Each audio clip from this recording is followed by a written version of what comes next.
Om Ahom Vajraguru Padma Siddhi Padma Siddhi. Om Ahom Vajraguru Padma Siddhi Padma Siddhi. Om Ahom Vajraguru Padma Siddhi Padma Siddhi.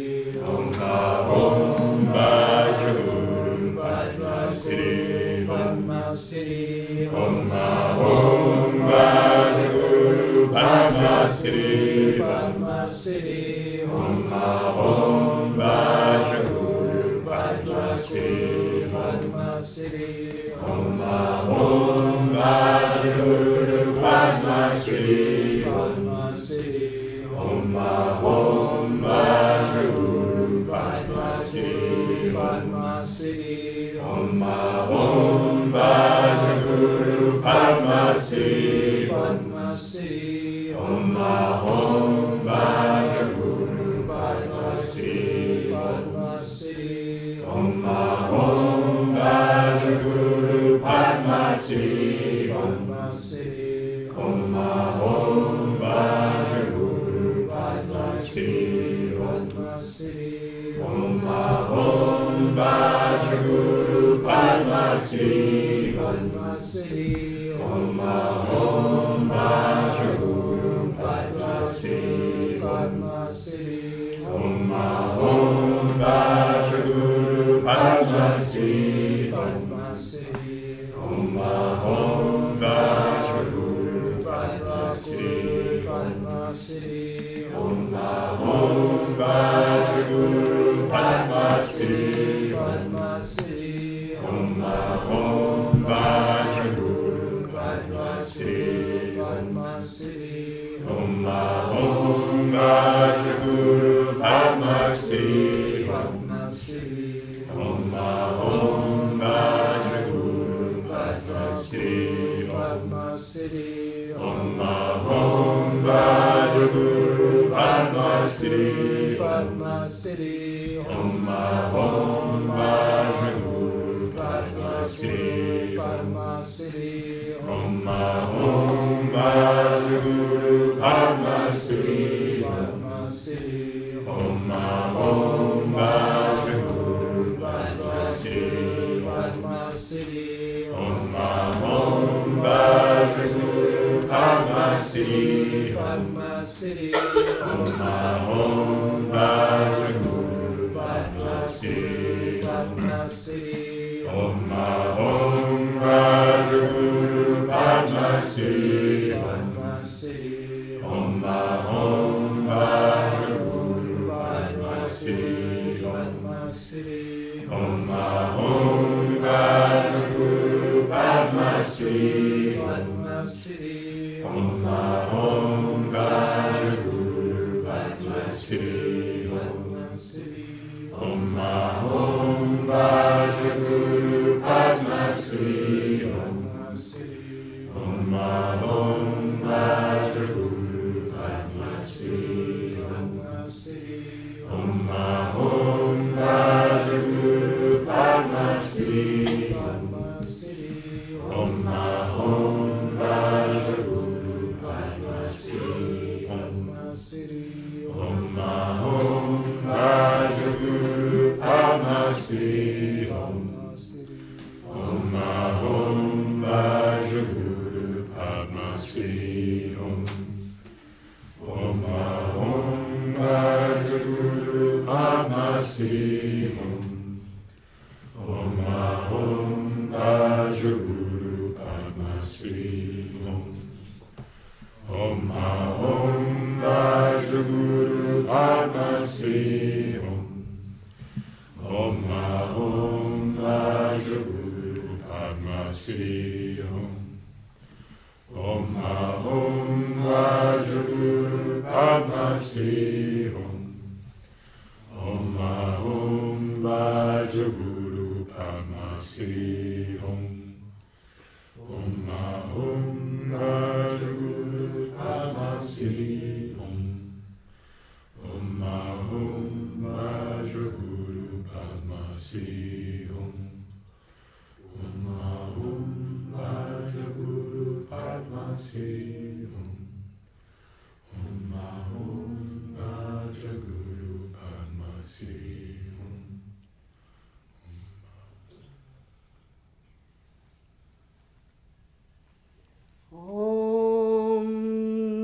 Padme Hum.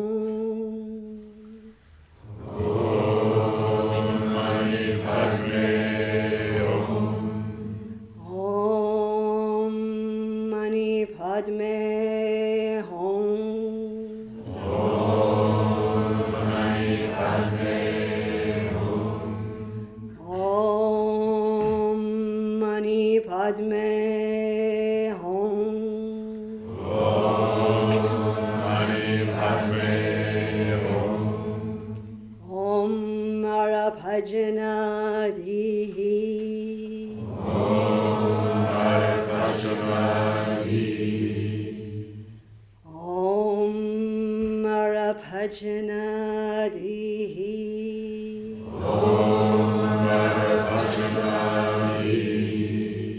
Om Mara Bhajana Dihi.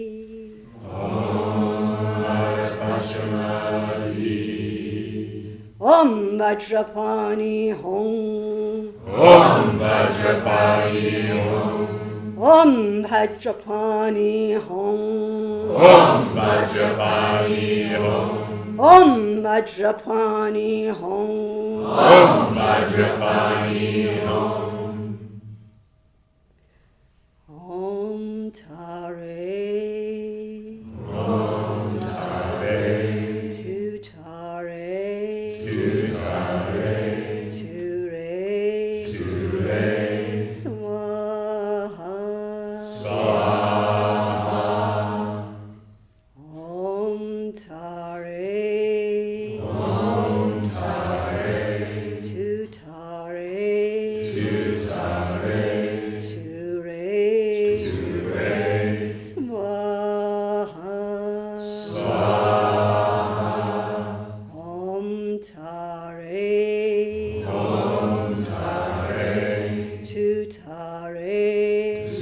Tare Ture. Ture Swaha. Swaha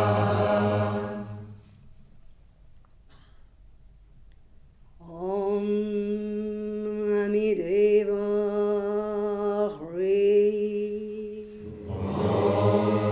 Amideva Hari Om Amideva Hri.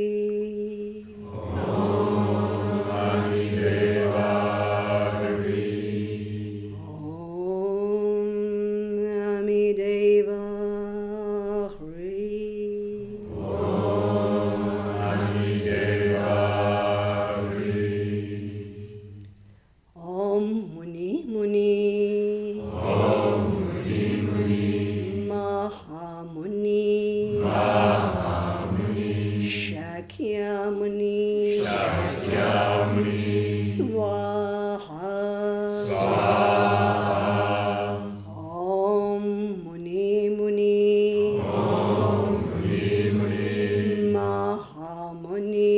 Mahamuni Shakya Muni. Shakyamuni Swaha. Swaha Om Muni Muni. Om Muni Muni Mahamuni. Mahamuni Shakya Muni. Shakyamuni Swaha. Swaha Om Mahom. Om Mahom Vajraguru Padma. Vajraguru Padma Sri Hom. Sri Om Om Mahom. Om Mahom Vajraguru Padma. Vajraguru Padma Sri Hom. Sri Om Om Mahom. Om Mahom Vajraguru Padma. Vajraguru Padma Sri Hom. Sri Om Gate Gate. Gate Gate Argate. Argate Arasangate. Arasangate Bodhi Swaha. Bodhi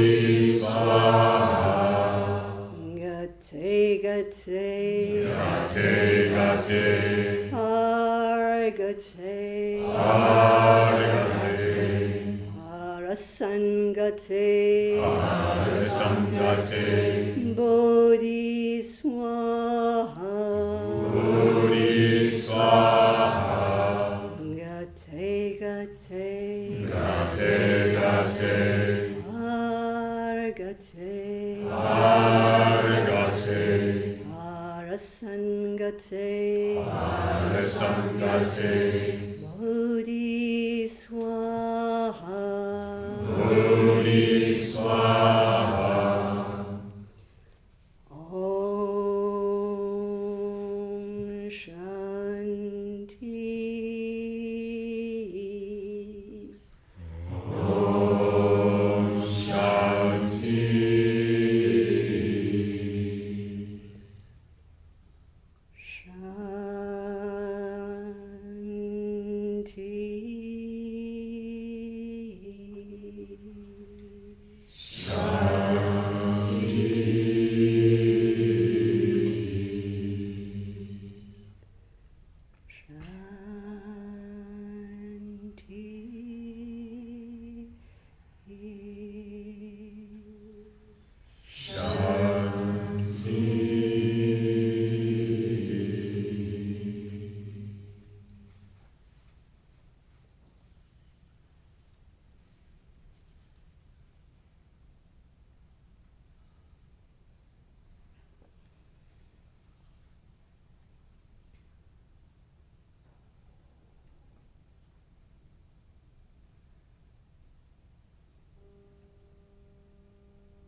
So thank you very much for coming to the class tonight, taking part, bringing your voices, your bodies, and your heart and mind to the room and to the practice, and collectively being here and being receptive.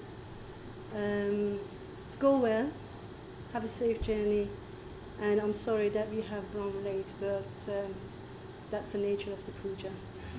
Look after yourself and hope to see you again. Thank you. Bye-bye. Thank you.